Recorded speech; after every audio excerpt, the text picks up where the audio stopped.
Assalamualaikum warahmatullahi wabarakatuh. Saya Dwi Lestari, NPM 191600031 PGSD 4A.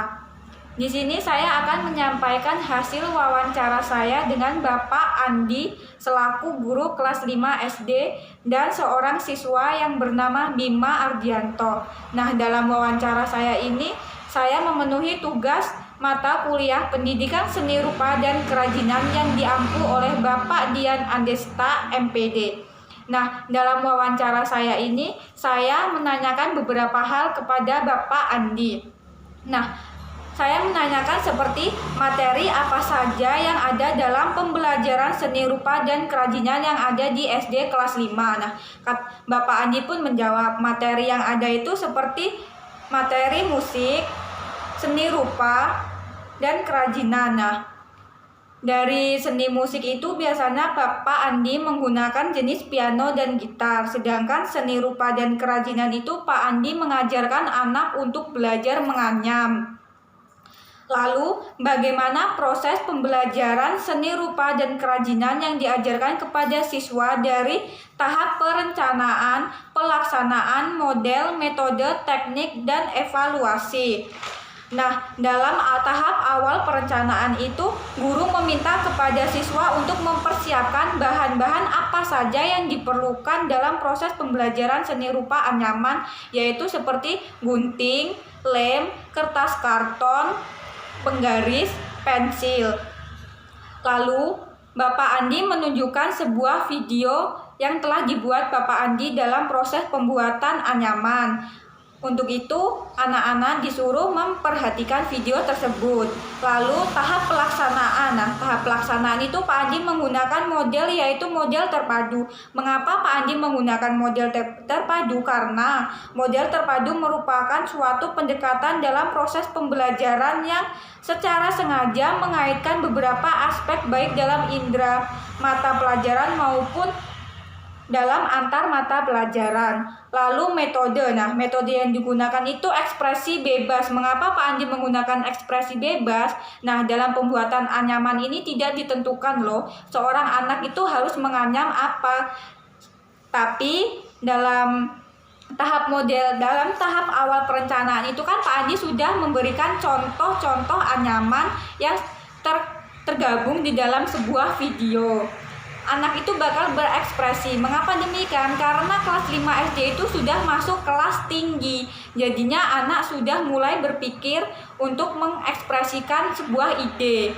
Lalu teknik. Teknik itu kan merupakan proses pembuatan karya atau produk yang baik, maka tidak akan menghasilkan suatu karya yang baik dan bagus jika anak tidak memperhatikan video atau tahap demi tahap yang telah diberikan oleh Bapak Andi. Lalu evaluasi. Nah, dalam tahap evaluasi ini, seorang guru dalam tanda kurung Pak Andi tadi sudah harus memahami beberapa jauh kemampuan anak dalam tahap menyimak video yang telah disampaikan Pak Andi, dan Pak Andi menilainya dengan hasil kerajinan anyaman anak tersebut.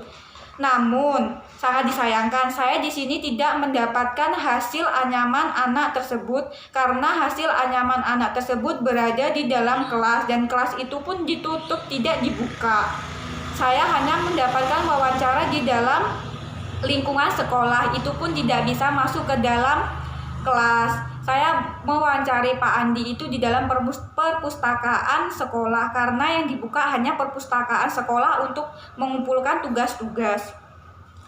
Lalu saya menanyakan tentang hambatan dan tantangan yang dialami siswa dalam proses pembelajaran berlangsung sebelum adanya daring. Nah, dalam tahapan langsung itu Pak Andi menyampaikan hambatannya itu banyak anak yang kurang fokus dalam pembelajaran dikarenakan anak zaman sekarang sudah pada canggih menggunakan handphone dan anak sudah mulai malas dalam memperhatikan pembelajaran.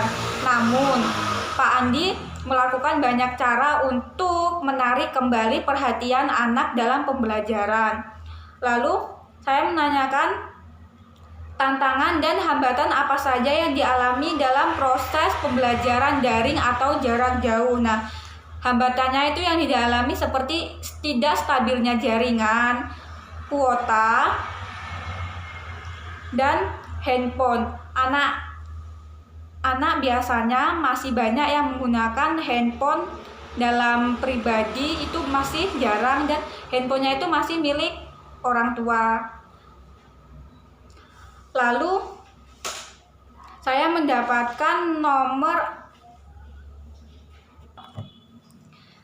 juga mendapatkan informasi tentang nomor sekolah, yaitu 108024499. Nah, dalam sekolah SDN 2 Setiabakti itu berjumlah 12 guru, itu sudah termasuk staf. Sekian hasil wawancara saya dengan Pak Andi selaku guru kelas 5 SDN 2 Setiabakti. Saya akhiri, wassalamualaikum warahmatullahi wabarakatuh.